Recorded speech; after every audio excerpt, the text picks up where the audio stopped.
Hello guys, मैं ओमकार। तो आज हम डिस्कस करेंगे टेलीग्राम चैनल में मैंने हर दिन जो भी एनालिसिस शेयर किया है उनमें से कुछ चार्ट्स हम आज देखेंगे, जहां पर मैं आपको बताऊंगा कि क्यों वहां पर एंट्री मैंने ली थी।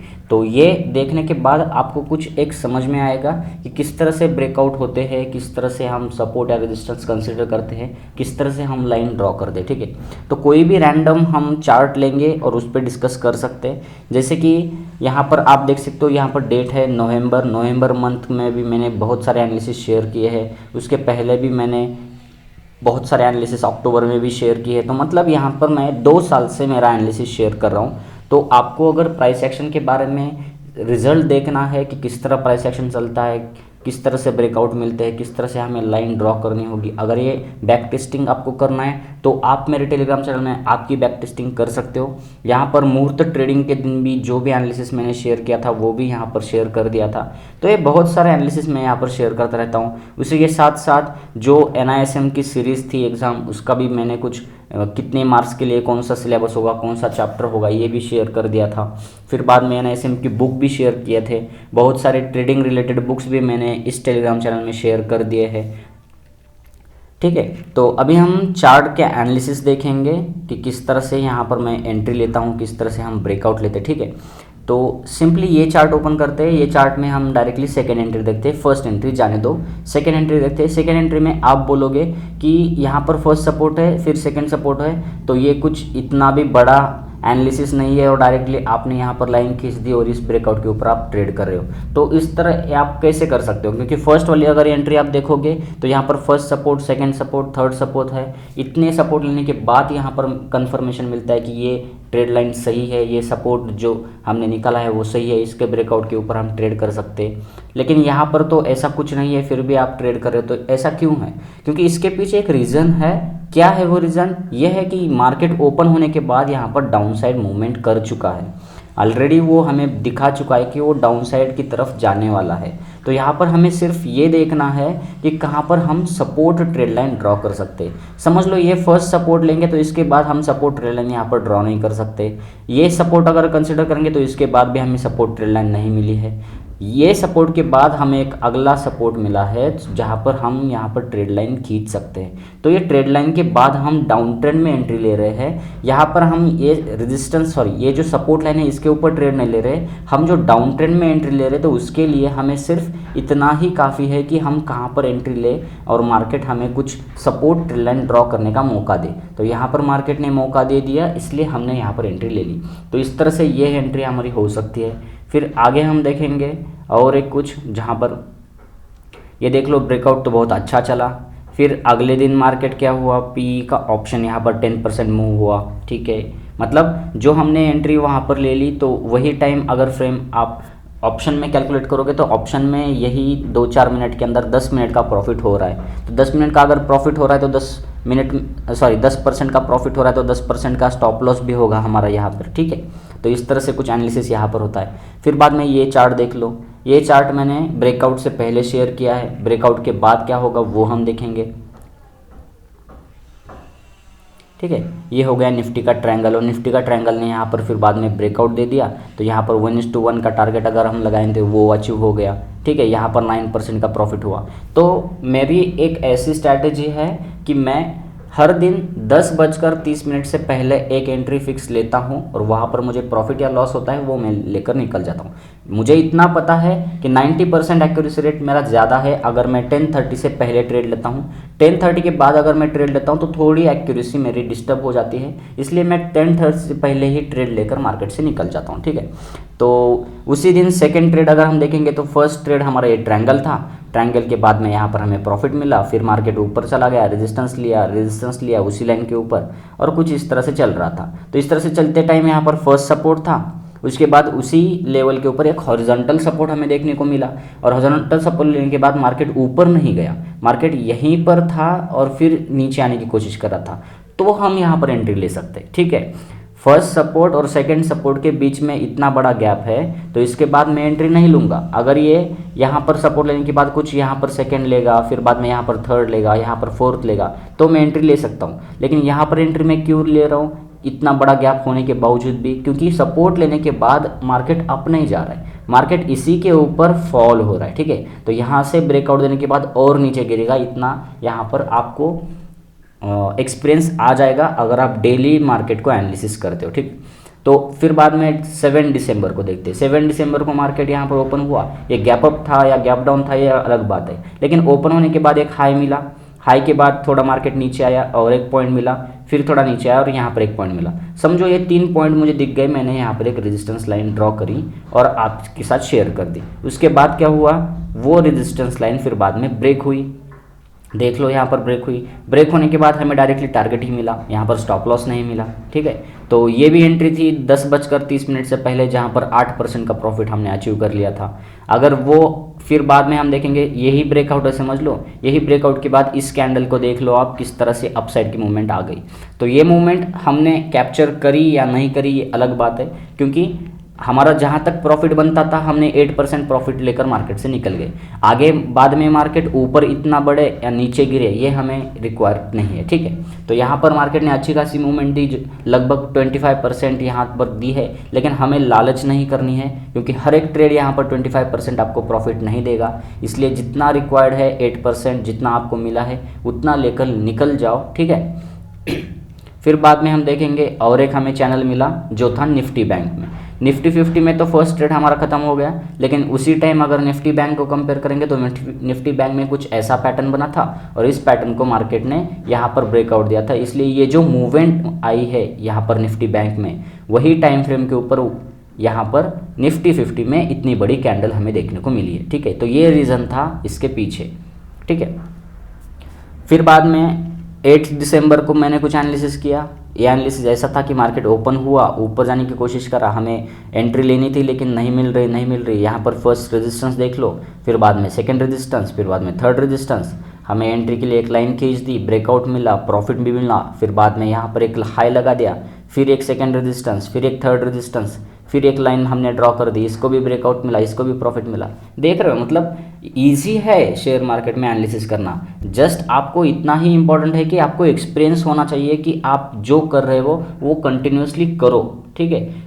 जब तक आप कंटिन्यूटी रखोगे आपके काम में, समझ लो 1 महीना आपने वही किया, जो एनालिसिस आप हर दिन कर रहे हो वैसा ही एनालिसिस आप हर महीने कर रहे हो, 2-4 महीने कर रहे हो, ठीक है। तो 2-4 महीने के बाद आपको समझ में आ जाएगा कि किस तरह से लाइन निकालने के बाद ही आपको अच्छा प्रॉफिट मिल रहा है और किस तरह से लाइन निकालने के बाद फॉल्स ब्रेकआउट मिल रहा है। तो आप खुद के खुद अपने को अपडेट कर लोगे और आप वहाँ पर सक्सेसफुल ईजिली बन जाओगे।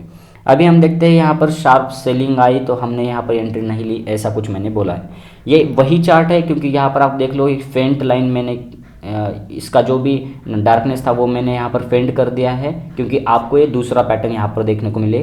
दूसरा पैटर्न कुछ इस तरह से था कि यहाँ पर एक सपोर्ट था ब्लैक कलर का और इसके ऊपर ये एक शोल्डर, ये एक हेड और एक शोल्डर यहाँ पर देखने को मिल रहा था।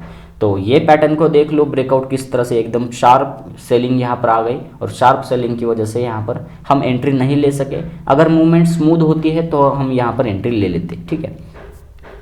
तो इस तरह से बहुत सारे एनालिसिस मैंने टेलीग्राम चैनल में शेयर कर देता हूँ। ये है दिसंबर 10 का, फर्स्ट सपोर्ट था, सेकंड सपोर्ट था, थर्ड सपोर्ट भी उसी के ऊपर था। मतलब मार्केट हमें कंफर्म कर रहा है कि भाई तूने जो लाइन निकाली है वो सही है, ठीक है।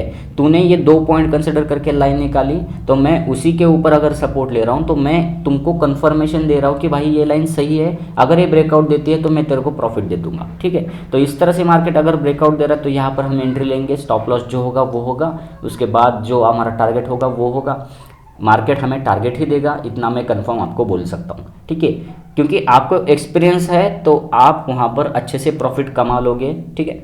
तो यहाँ उसी के साथ मैंने यहाँ पर बहुत सारे PDF भी शेयर कर दी है जो बुक्स आपको रीड करने चाहिए, ठीक है। आप वहाँ पर डायरेक्टली डॉक्यूमेंट्स में जाइए, डॉक्यूमेंट्स में आपको ये PDF मिल जाएंगी, ये आप वहाँ से डाउनलोड कर सकते हैं। वैसे ही देख लो यहाँ पर एक चार्ट है, ये चार्ट देख लो, यहाँ पर एक चैनल है, चैनल में क्या चल रहा है, market up up down up down up down चल रहा है। तो यहाँ पर एक हाई लगा दिया, यहाँ पर एक लो लगा दिया और इसके बीच में चल रहा है। तो ये कैंडल्स को देख के ही मुझे पता चल गया कि मार्केट अब साइडवेज में चल रहा है, ठीक है। यहाँ पर मैं ऐसा रेजिस्टेंस लाइन डाउन ट्रेंड की तरफ नहीं निकालूंगा या सपोर्ट लाइन अप ट्रेंड की तरफ नहीं निकालूंगा। यहाँ पर मुझे पता है साइडवेज जाने वाला है। क्यों जाने वाला है? क्योंकि आप स्टार्टिंग से देख लो, मार्केट में बॉडी अवेलेबल नहीं है लेकिन वीक्स बहुत है। ये देख लो यहाँ पर बॉडी कितनी है और इसके हाई देख लो, इसका लो देख लो, ये कितना बड़ा वीक है। वैसे ही सेकेंड, वैसे ही थर्ड, फिर बाद में यहाँ पर हाई भी वैसे ही लगा, यहाँ पर लो भी वैसे ही लगा। इसके बाद देख लो आधी बॉडी है आधे वीक, आधी बॉडी आधे वीक, मतलब यहाँ पर मार्केट प्रेशर में है। मैं ऊपर भी नहीं जाऊंगा, मैं नीचे भी नहीं जाऊंगा, मैं बीच में ही कुछ कर रहा हूँ, मैं हाई भी लगा रहा हूँ, लो भी लगा रहा हूँ, और उसके बाद वहीं पर क्लोज होके फिर एक नया कैंडल भी वैसे ही कर रहा हूँ, ठीक है। तो मार्केट हमें बातें करता है कि भाई मैं इस तरह से साइडवेज में जा रहा हूँ। तो अगर मार्केट साइडवेज में जा रहा है तो हम ट्रेड लाइन नहीं निकाल सकते, क्योंकि ब्रेकआउट वहाँ पर मार्केट की तरफ से नहीं मिलता, साइडवेज में जा रहा है, इसलिए गलती से वो ब्रेक हो जाता है और हम वहाँ पर एंट्री ले लेते हैं और हमारा स्टॉप लॉस हिट हो जाता है। इसलिए साइडवेज मार्केट में डायरेक्टली आप हाई और लो को एक हॉरिजॉन्टल लाइन ड्रॉ करो और देख लो मार्केट किस तरह से बिहेव करता है, ठीक है। यहाँ पर देख लो, ये हमारा फर्स्ट हाई, ये हमारा सेकंड हाई समझ लो, दोनों भी हाई सेम है, इसलिए हॉरिजॉन्टल लाइन हमने ड्रॉ करी। और सेकंड यहाँ पर देख लो, फर्स्ट लो सेकंड लो दोनों भी सेम है, इसलिए हॉरिजॉन्टल यहाँ पर लाइन कंसिडर करी। तो यहाँ पर ब्रेकआउट मिला। अभी ब्रेकआउट देखते हैं किस तरह से मिला, हमें कैप्चर करा गया या वहाँ पर फॉल्स ब्रेकआउट था, ठीक है। यहाँ पर अच्छा सा ब्रेकआउट था, यहाँ पर अगर हम एंट्री लेते तो इस कैंडल में शायद हमारा प्रॉफिट मिल गया होगा हमें, ठीक है। तो बहुत सारे एनालिसिस मैं यहाँ पर शेयर करता रहता हूँ। वैसे ही देख लो perfect smooth down trend entries किस तरह से होती है। यही था हमारा फर्स्ट चैनल को ब्रेकआउट मिला, नीचे आया, ये फिर बाद में एक लो बना दिया, ऊपर चला गया और एक लो बना दिया, यहाँ से ऊपर जा रहा था लेकिन घूमकर नीचे आ रहा था। तो जैसे मैंने फर्स्ट वहाँ पर ट्रेड एक्सप्लेन किया था कि फर्स्ट लो और सेकंड लो में इतना बड़ा अगर गैप है तो इसके बाद मैं एंट्री नहीं लेता, लेकिन अगर एंट्री लेना है तो मुझे ये रिक्वायरमेंट है कि सपोर्ट लेने के बाद मार्केट ज़्यादा ऊपर नहीं जाना चाहिए, यहीं पर ही झुकना चाहिए। तो देख लो यहाँ पर ही मार्केट झुक रहा था और मुझे ये पता चल गया कि डाउन ट्रेंड है, तो डाउन ट्रेंड में यही एंट्री चलती है, ठीक है। तो first support second support draw करेंगे, डायरेक्टली ब्रेकआउट मिला डायरेक्टली एंट्री ले लेंगे, देख लो प्रॉफिट हो रहा है। वैसे ही यहाँ पर देख लो first support second support consider करेंगे, उसके बाद थर्ड सपोर्ट भी मिला, अच्छी बात है, इसका ब्रेकआउट तो बहुत अच्छा मिला, ठीक है। वैसे ही यहाँ पर देख लो first support second support directly breakout मिला, अच्छी बात है। अभी अगर आप ये एनालिसिस आप कंपेयर करोगे, यहाँ पर देख लो एक फर्स्ट बड़ा हाई है और उसके बाद एक छोटा है, वैसे ही सेम एंट्री यहाँ पर है, देख लो एक बड़ा हाई और उसके बाद एक छोटा हाई और ब्रेकआउट मिल गया। तो ये पैटर्न्स आपको खुद के एनालिसिस के बाद ही आपको देखने को मिलेंगे और इसके बाद ही आप वहाँ पर सक्सेसफुल हो जाओगे, ठीक है। तो मेरे एनालिसिस देखकर भी आप हो सकते हो, ये पूरा टेलीग्राम चैनल आपके लिए मैंने बनाया है, मेरे साथ साथ ये आपके भी काम के लिए आ सकता है। तो आप यहाँ पर बैक टेस्टिंग कर सकते हो कि किस तरह से चार्ट चलेगा किस तरह से नहीं। यहाँ पर बजाज फाइनेंस का मैंने एक स्विंग स्टॉक सिलेक्शन शेयर कर दिया है कि अप साइड या डाउन साइड जा सकता है, उसके बाद BPCL का भी, भारतीय एयरटेल का भी। तो हर एक जगह आप एनालिसिस कर सकते हो, आप इंट्राडे में कर सकते हो, आप स्विंग में कर सकते हो, आप लॉन्ग टर्म के लिए कर सकते हो, ठीक है। प्राइस एक्शन हर जगह चलता है। तो इस तरह से कुछ एनालिसिस बन रहा था। फिर बाद में हम देखेंगे निफ्टी में दिसंबर 14 को और एक बार यहाँ पर चैनल देख लो, अब जाने की कोशिश कर रहा है नीचे आ रहा है, अब जाने की कोशिश कर रहा है नीचे आ रहा है, तो इस तरह से यहाँ पर ब्रेकआउट मिला, ठीक है। तो इस तरह से मैं टोटल मतलब दिसंबर मंथ का पूरा मैं एनालिसिस यहाँ पर शेयर कर दिया है ऑलरेडी। फिर बाद में जनवरी मंथ में भी शेयर कर दिया है। ये कुछ मैंने एग्ज़ाम दिए थे तो एग्ज़ाम में जो क्वेश्चंस थे उसका स्क्रीनशॉट भी आपके साथ शेयर कर दिया है, उसके आंसर्स भी है उसके साथ। अगर कुछ इंपॉर्टेंट पॉइंट लगता है तो ये मैं आपको शेयर कर देता हूँ कि किस तरह से मैंने स्ट्रैटेजी बिल्ड करी, मेरा एक्सपीरियंस किस तरह से है, ठीक है, आपको क्या करना चाहिए उसके लिए। तो जनवरी मंथ में भी बहुत सारे स्क्रीनशॉट्स मैंने शेयर कर दिए हैं जहाँ पर मुझे लगता है कि आपको ये एनालिसिस मालूम होना चाहिए। ये भी कुछ एनालिसिस था कि मार्केट ऊपर जा रहा था लेकिन अपसाइड की तरफ जाते हुए मार्केट यहाँ पर झुक रहा था। आप डायरेक्टली देख सकते हैं कि मार्केट यहाँ पर एक कर्व फॉर्म कर रहा है। तो अगर ये मार्केट कर्व फॉर्म कर रहा है तो नीचे झुकेगा ही झुकेगा। तो यहाँ पर हम डाउन साइड की मूवमेंट देख रहे थे, कहाँ पर ले सकते हैं। तो यहाँ पर फर्स्ट सपोर्ट सेकंड सपोर्ट मिला, हॉरिजॉन्टल मिल रहा था इसलिए हमने ड्रॉ करा। थर्ड सपोर्ट भी मिला और डायरेक्टली ब्रेकआउट मिल गया तो यहाँ पर भी ट्रेड बन सकता था। उसके बाद और एक बार यहाँ पर ट्रेड बन सकता था। तो इस तरह से हम एनालिसिस कर सकते हैं, ठीक है। तो आज तो यहाँ पर एक्सपायरी है तो एक्सपायरी के दिन में ट्रेड नहीं करता, तो एक्सपायरी के दिन ट्रेड नहीं लेता, इसलिए मैं यहाँ पर आपको एनालिसिस शेयर नहीं कर रहा हूँ। यहाँ पर मैं आज टेलीग्राम चैनल का वीडियो शेयर कर रहा हूँ। तो आप टेलीग्राम चैनल ज्वाइन कर सकते हो, link is in description. Thank you for the day.